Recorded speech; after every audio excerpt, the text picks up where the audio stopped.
Hello boys and girls, Alex with Catch Happy. Today I'm going to talk you through 3 mistakes I made trolling for trout yesterday on Lake Berryessa, but it really applies to any lake trolling for trout. And the mistakes are right in front of me. 1, 2, 3.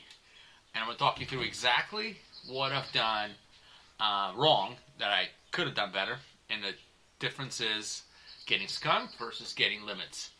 Alright, let's get into it.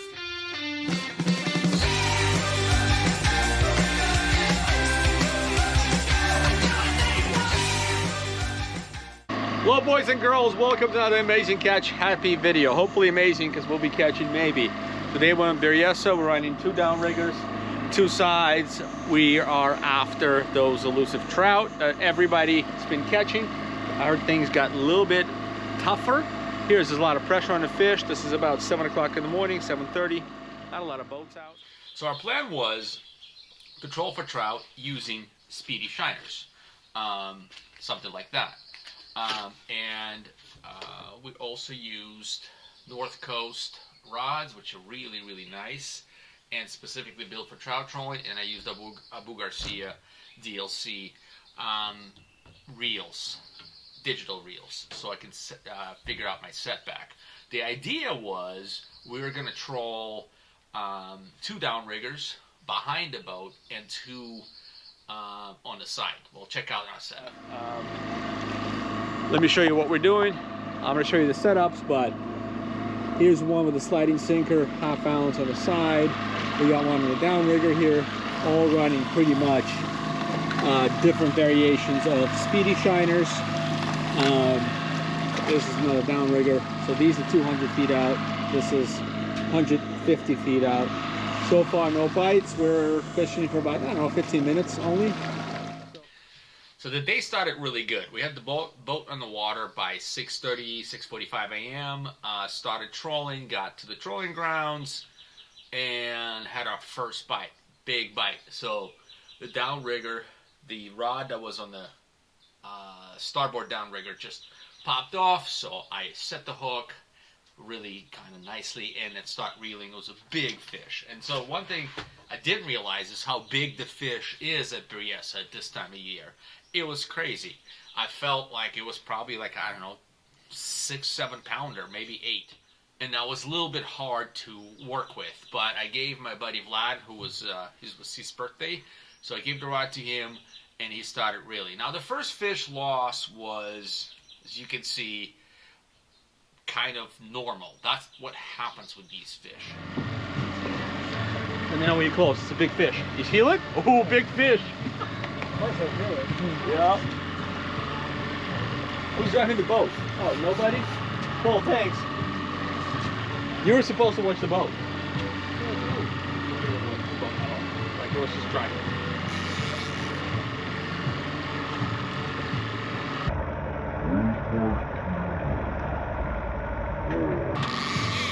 I think we're lost. Their lips are soft. They're pretty big fish, and it's expected. You know, your ratio should be, for every 5 bites, you should have 3 fish. That's kind of the idea. So the first loss wasn't that devastating, and it was kind of normal. So that got our spirits up because we figured out what our process, what worked, and then we kept trolling. So let's start with the mistakes. So mistake number 1 is not setting the drag appropriately. So when I did set up these rods and reels, I set drag too loose. So this is your drag star or wheel, and I set it way too loose. And so what I did is I set it kind of on almost on the, wasn't free spool, but it was easy pull. Maybe like so, right? And that's a little bit too loose for that fish. So I'm used to fishing for striper a lot. And what happened was with the striper, when they bite, they're so violent. They hit it so hard, and they're so sturdy in the fish. A lot of times you want to give them a little bit of drag, because otherwise they'll just rip your lines right off and keep going. And so that's what I kind of did, is set up that drag super loose, with an idea that that's what's going to happen. In reality, what happened, we missed two big bites based on the drag, because the fish started, we heard the right, and by the time we went to set the hook, the fish was off. So that's mistake number one. Pretty bad mistake. Don't do it. So when you're setting up a drag for your trout trolling, get it to a point where the fish will get hooked, but you won't lose a fish because of the drag being too loose. So kind of like maybe a little bit more even. I would do something maybe even more. Let's see. That's kind of what I want it to be. Like, you pull it, you can pull it, but you have to use some strength to it. That's the right way to set the drag for trolling, trout trolling rods on your boat. Okay, mistake number two. Okay, I like to fish with lighter gear.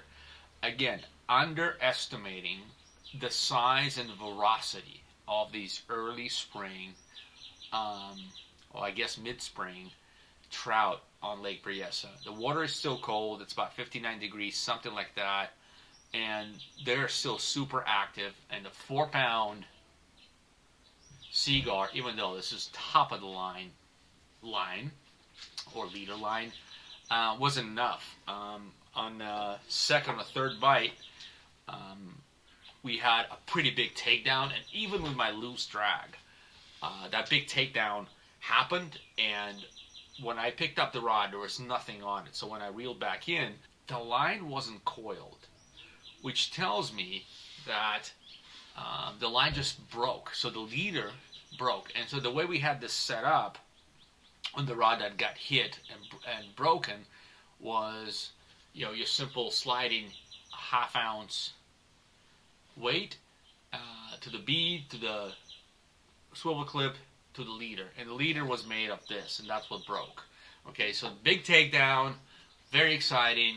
Zzz, heard that sound, picked up the rod, ended up with nothing. Didn't even have a chance to set the hook. By the time I picked it up, fish was gone, line was broken. So, you know what?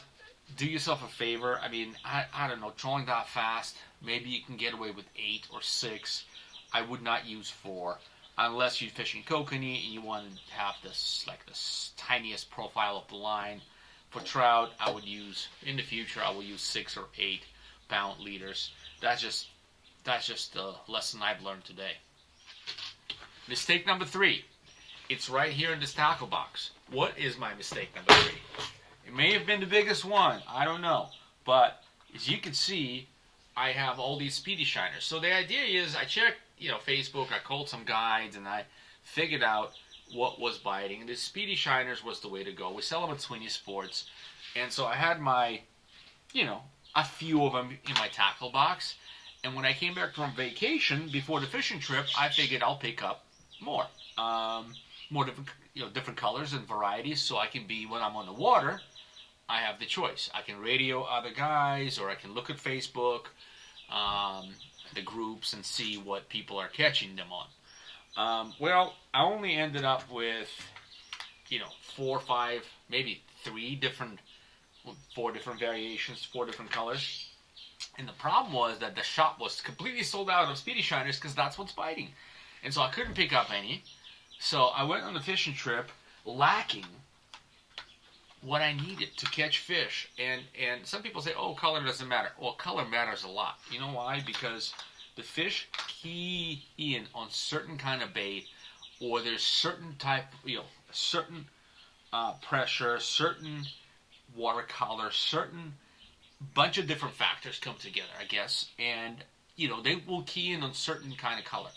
And in this particular case, I got a tip from a friend that, hey, the Fire Tiger is the one to go with. It's the one that's getting the bite. I didn't have any on me. So I ended up with, a few colors that didn't work as well. And so we had bites, but bites would have been double, tripled, quadrupled if I had options here. So the takeaway here is make sure if you're going fishing, you're going through all this trouble to gas up your boat, get your buddies up early, launch the boat, spend a day fishing. Just, it's worth spending, $5.49,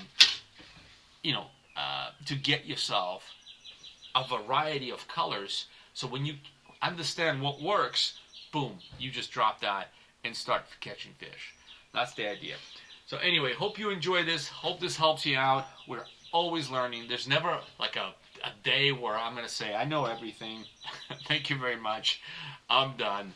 That will never happen. That's the beauty of fishing. That's the beauty of going out there. Anyway, thank you very much for watching. Check us out at catchhappy.co. Come and spend some time with us at Sweeney Sports. We're in Napa, California. If you want to get outfitted for anything, any kind of fishing you do, we can help you out there. All right, thanks a lot for watching, and we'll see you all next time.